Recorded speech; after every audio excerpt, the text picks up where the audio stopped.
Hello, I'm Chris E. Vargas, the Executive Director of the Museum of Transgender Hirstory and Art, or MATHA.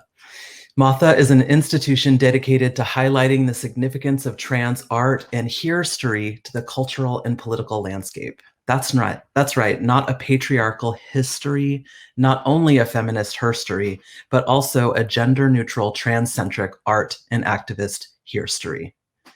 MATHA's Creative Capital funded project, Trans Hirstory in 99 Objects, is a visual and material exploration of artworks and archival objects that hold significance in narrating the history of trans communities. The project so far has taken the form of 6 gallery exhibitions, and iterations have taken place at the One National Gay and Lesbian Archive in LA, the Henry Art Gallery in Seattle, the Legacy Gallery in conjunction with the Trans Archives in Victoria, British Columbia, the Portland Art Museum in Oregon, the New Museum, and the Oakland Museum of California.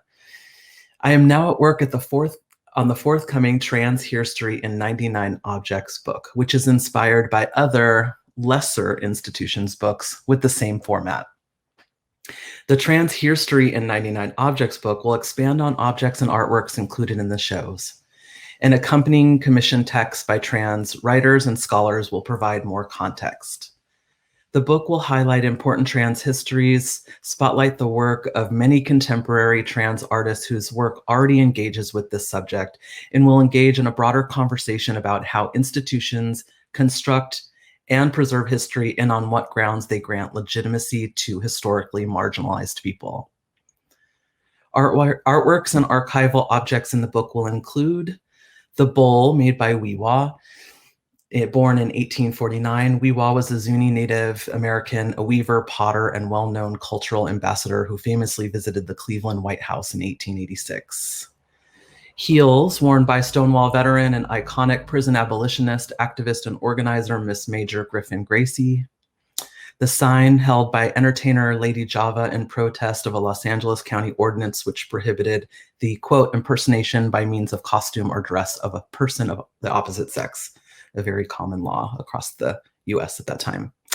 Paintings by philanthropist Reed Erickson, who funded many early trans social service and medical organizations, but who was also into psychedelics and esoteric research as well.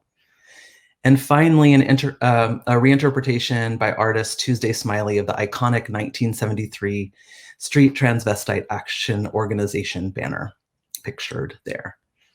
As I mentioned, Trans Hirstory in 99 Objects is a project of the Museum of Trans Hirstory and Art, whose mission is to ask audiences to think critically about what a visual history of trans life could and should look like, and if it's even possible to compile a history of an identity category for which the language is fairly new, still rapidly evolving, and generally inadequate to understand transgressive gender identities across culture and time.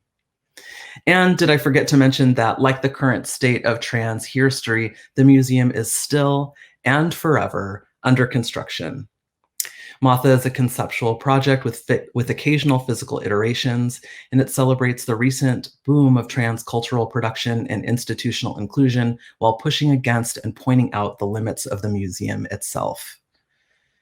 In support of MATHA and the ongoing project Trans Hirstory in 99 Objects, I am looking for an institution to host a retrospective exhibition for the 10th anniversary of the project, which will coincide with the launch of the book in June 2023. So get out your calendars, you have some time to think about this. For the book, I'm seeking a publisher as well as additional funding for expenses like commissioning accompanying texts, image rights, and photography. As many of you know, the trans rights are currently and continually under attack.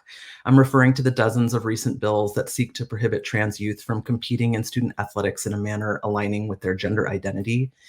And taking a long view of history helps trans people understand our experiences across time and reminds those who'd rather forget that people who transgress rigid cultural gender norms in order to live their truth have always and will always be here. Thank you for your time, and thank you, Creative Capital.